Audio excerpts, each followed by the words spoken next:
गेबिका and sting, सही सुना आपने। आजकल के नौजवान एक ऐसी गफलत में लगे हुए हैं जो कि गेबिका पेन किलर है वो स्टिंग में डाल के पीते हैं। आपने आजकल वो सॉन्ग भी बहुत ट्रेंडिंग में जा रहा है गेबिका के बारे में। क्यों आजकल के नौजवान इस तरह करते हैं? क्योंकि वो एडिक्टिव हो जाते हैं, वो ऐसे माहौल में रहते हैं जो मतलब कि उसके लिए प्योरेबल ना हो। वो ऐसे दोस्तों के साथ रहते हैं जो इस नशे की तरफ उसको ले आते हैं। तो आजकल की छोटी सी वीडियो हमारी गेबिका एंड स्टिंग के बारे में है, जो कि बहुत ही साइड इफ़ेक्ट है इसके। अब आज की वीडियो में हम सिर्फ उसके मैकेनिज़्म के बारे में बात करेंगे कि जो हमारे पास स्टिंग है, एनर्जी बूस्ट है, उसका मैकेनिज़्म क्या है, और जो हमारे पास पेन किलर प्रेगाबलिन है उसका काम क्या है और उसका मैकेनिज़्म ऑफ एक्शन क्या है। तो आज की ये छोटी सी वीडियो लास्ट तक देखिएगा। मेरी वालिदैन से रिक्वेस्ट है कि वो अपने बच्चों पर नज़र रखें और ऐसे गलत जो काम है उनसे अपने बच्चों को रोकें, क्योंकि ये उनके लिए उनकी सेहत के लिए बहुत ही ख़तरनाक है। और आपको इनके साइड इफ़ेक्ट का भी मैं बताऊंगा लास्ट में। लेकिन अभी फ़िलहाल समझते हैं कि हमारे पास स्टिंग इसमें क्या होता है। स्टिंग में हमारे पास ये जितने भी एनर्जी ड्रिंक्स होते हैं हमारे पास, जो हमारे पास बूस्टर है, मार्कोर है और स्टिंग है, इसमें हमारे पास इंग्रेडिएंट्स होते हैं जिसमें हमारे पास शुगर, कैफीन और टोलिन, साथ में जिनसिन, ये सारे हमारे पास क्या है, हमारे पास इंग्रेडिएंट्स है जो हमारी एनर्जी को बूस्ट करते हैं, हमें एनर्जी देते हैं। तो अभी हम बात करेंगे कैफीन। कैफीन क्या है हमारे पास? कैफीन हमारे पास मेन इंग्रेडिएंट जो स्टिंग में होता है वो कैफीन होता है। वो क्या करता है? ये सारे इंग्रेडिएंट हमारे पास क्या, ये ह्यूमन ब्रेन स्टिमुलेंट है। हमारे ब्रेन को क्या करते हैं? स्टिमुलेट करते हैं। किस तरह स्टिमुलेट करते हैं? ये डायरेक्ट हमारे सेंट्रल नर्वस सिस्टम पे एक्ट करते हैं और सेंट्रल नर्वस सिस्टम पे एक्ट करके सेंट्रल नर्वस सिस्टम को डिप्रेस्ड करते हैं। किस तरह डिप्रेस्ड करते हैं? अभी हम बात करेंगे कैफीन के बारे में। हमारे ओवरऑल बॉडी में हमारे सेंट्रल नर्वस सिस्टम है, उसमें हमारे पास एडेनोसिन रिसेप्टर होते हैं। एडेनोसिन रिसेप्टर ये आप देख रहे हैं, हमारे पास ओवरऑल बॉडी पे एडेनोसिन रिसेप्टर होते हैं और नॉर्मल एडेनोसिन आकर उस पर बाइंड करता है और हमें थकावट महसूस होती है और हम क्या करते हैं, हम थके और हमें नींद आना स्टार्ट होता है। तो अभी नॉर्मली तो ये होता है, जब भी कोई इंसान स्टिंग पीता है या कोई कैफीन चाय पीता है तो वो क्या करता है, वो जो है ना कैफीन, वो आके एडेनोसिन रिसेप्टर पे पहले से बाइंड हो जाता है। जब वो बाइंड करता है कैफीन तो उसके बाद एडेनोसिन बाइंड नहीं करेगा एडेनोसिन रिसेप्टर पे। एडेनोसिन रिसेप्टर पे कैफीन आके बाइंड करता है, जब वो बाइंड करता है तो एडेनोसिन बाइंड ही नहीं करेगा। तो उससे क्या होगा हमारे पास? उससे हमारे पास जो है ना फटीग, जो थकावट वगैरह होती है, थकावट वो दूर हो जाती है। वो हमें क्या करता है? वो हमें अलर्टनेस, हमें अलर्ट करता है, हमारी एनर्जी बूस्ट करता है। नॉर्मली एडेनोसिन रिसेप्टर बाइंड करता है तो फटीग, हमें थकावट महसूस होती है, और जब कैफीन एडेनोसिन रिसेप्टर के साथ बाइंड करता है तो हमें थकावट महसूस नहीं होती है, हमें नींद नहीं आती और क्या होता है कि हम अलर्ट हो जाते हैं, हमारी एनर्जी बूस्ट हो जाती है। तो ये मेन काम होता है किसका? कैफीन का। और ये स्टिंग में होता है। साथ साथ इसकी शुगर होता है। शुगर क्या है? ये शॉर्ट टाइम के लिए हमारे पास डोपामाइन रिलीज करता है ब्रेन से। डोपामाइन क्या करता है? डोपामाइन ये हमारे पास प्लेजर हार्मोन है, थोड़ी देर के लिए हमें खुशी देता है ये डोपामाइन हार्मोन जो है। तो ये सारा मैकेनिज्म किसका था? ये स्टिंग का था। कि स्टिंग में हमारे पास ये इंग्रेडिएंट्स होते हैं तो वो हमें एक्स्ट्रा एनर्जी देते हैं और हमारी थकावट वगैरह को दूर करते हैं। साथ में अभी हम बात करेंगे गेबिका के बारे में, जो कि ब्रांड नेम है, इसका जेनेरिक नेम प्रेगाबलिन है। इसमें हमारे पास क्या है? इसमें हमारे पास ये पेन किलर है। ये सेंट्रल नर्वस सिस्टम को क्या करता है? डिप्रेस्ड करता है। ये क्या करता है? सेंट्रल नर्वस सिस्टम को डिप्रेस्ड करता है। क्या, किस तरह?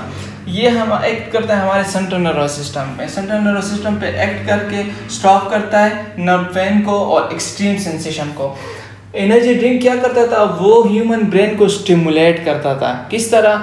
मतलब कि एडेनोसिन रिसेप्टर के साथ बाइंड करके कैफीन, वो अलर्टनेस, आपको नींद आना, आपको जो थकावट होती है वो दूर करना होता है। लेकिन गेबिका फार्मूला जो है प्रेगाबलिन, ये सेंट्रल नर्वस सिस्टम पे एक्ट करके उसको क्या करता है? उसको डिप्रेस करता है। उससे क्या होता है? हमारा पेन जो है उसमें रिलीफ आता है। किस तरह पेन में रिलीफ आता है? हमारे सेंट्रल नर्वस सिस्टम में मेन काम किसका होता है? न्यूरॉन्स का होता है। जो हमारे पास ये प्री साइनेप्टिक नर्व है और ये पोस्ट साइनेप्टिक नर्व है। जो हमारे पास प्री साइनेप्टिक नर्व है उसमें हमारे पास एक्साइटेटरी वेसिकल होता है। एक्साइटेटरी वेसिकल क्या है हमारे पास, ये हमारे पास एक्साइटेटरी वेसिकल है जिसमें हमारे पास न्यूरोट्रांसमीटर्स होते हैं, उसको हम न्यूरोट्रांसमीटर वेसिकल्स भी बोल सकते हैं। तो ये इसमें हमारे पास एक्साइटेटरी वेसिकल होता है, ग्लूटामेट, सब्सटेंस पी, नॉरएपिनेफ्रिन, ये पेन रिसेप्टर है। ये क्या करते हैं, ये हमारे पास कैल्शियम चैनल के थ्रू सिक्रीट होके फोर्स साइनेप्टिक नर्व के रिसेप्टर पे बाइंड होके हमें पेन मतलब महसूस होती है। ये मैसेज जाके ब्रेन को पहुंचता है कि इस जगह पे दर्द हो रहा है। तो ये मेन काम क्या है, ये दर्द पेन के रिसेप्टर है यहाँ पर ना, तो ये पेन हमें फिर फील होती है, यहाँ पर रिसेप्टर है। तो ये क्या करता है मेन नॉर्मल, हम जब कोई भी बंदा प्रेगाबलिन खाता है तो वो क्या करता है, वो ये कैल्शियम चैनल को ब्लॉक करता है। ये प्रेगाबलिन आके कैल्शियम चैनल को ब्लॉक करेगा। जब कैल्शियम चैनल ब्लॉक होगा तो क्या होगा, हमारे पास न्यूरोट्रांसमीटर रिलीज ही नहीं होंगे। जब न्यूरोट्रांसमीटर रिलीज नहीं होंगे तो रिसेप्टर के साथ बाइंड नहीं करेंगे। जब बाइंड नहीं करेंगे तो हमें पेन फील ही नहीं होगा। तो ये प्रेगाबलिन पेन किलर के तौर पर इस्तेमाल होता है, डॉक्टर प्रिस्क्राइब करता है। लेकिन उन पेशेंट को जो डायबिटिक हो, जो आर्थराइटिस के पेशेंट हो, जो सीवियर पेन हो, उनको वो पेन जो है ना वो बर्दाश्त ही ना कर पा सकें। तो इसमें क्या होता है हमारे पास, ये this pregabalin is used for arthritis in diabetic patient. Arthritis क्या होता है, ये हमारे पास इन्फ्लेमेशन ऑफ जॉइंट होता है। जो हमारे जॉइंट में क्या होता है, पेन होता है, ये उसको रिलीफ करता है, तो वो दर्द फिर नहीं होता। और साथ में डायबिटिक पेशेंट हमारे पास रात को या सुबह उनके ये पाम वगैरह में या उसके फीट वगैरह में क्या होता है, ऐसी सुइयाँ चुभती है, उसको इस तरह का फैन होता है जो बर्दाश्त के बाहर होता है, तो उसको डॉक्टर प्रेगाबलिन प्रिस्क्राइब करता है। तो ये क्या करता है हमारे पास, प्रेगाबलिन स्टॉप कैल्शियम चैनल। जब कैल्शियम चैनल ब्लॉक होगा तो क्या हमारे पास ब्लॉक, जब न्यूरोट्रांसमीटर ब्लॉक हो जाएंगे तो पेन फीलिंग स्टॉप, तो पेन हमारे पास वो मतलब फील ही नहीं होगा। तो ये सारा कुछ हमारे पास क्या था, गेबीका और स्टिंग के बारे में। तो आजकल के नौजवान क्या करते हैं, जो कि हमारे पास स्टिंग है उसमें 300 mg के या 150 mg के जो कैप्सूल आते हैं प्रेगाबलिन के, गेबीका के, उसको स्टिंग में डाल के वो क्या करते हैं, उसको मिला के वो पीते हैं और 2-3 दिन तक वो ऐसे बस नशे में रहते हैं ना। तो ये एडिक्शन है। मेरी ख़ास तौर पर वालिदैन से रिक्वेस्ट है कि वो अपने बच्चों पर नज़र रखें और उनको ऐसी फजूलियात से बचाए रखें। ये हमारी शॉर्ट सी वीडियो थी और नेक्स्ट वीडियो इंशाल्लाह गेबीका एंड स्टिंग के साइड इफ़ेक्ट के बारे में होगी कि इसके साइड इफ़ेक्ट क्या है।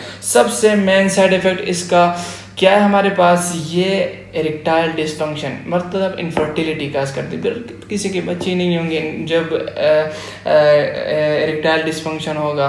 दूसरी भी इसके हार्ट अटैक के चांसेस बढ़ जाते हैं, क्योंकि ये क्या करता है, ये हमारे पास ये स्टिंग की भी बहुत साइड इफेक्ट। ये क्या करता है स्टिंग, ये हमारे पास इंक्रीज करता है हमारे हार्ट रेट को। जब एक दफ़ा इंक्रीज होगा हार्ट रेट को, आप फिर बाद में फिर पियोगे स्टिंग तो फिर बढ़ जाएगा हार्ट रेट। तो इस तरह क्या होगा, आपको हार्ट अटैक आ सकता है। तो ये इसके साइड इफ़ेक्ट है। तो थैंक यू सो मच। इस छोटी सी वीडियो, हमारा चैनल सब्सक्राइब करें, लाइक करें, शेयर करें। Thank you so much.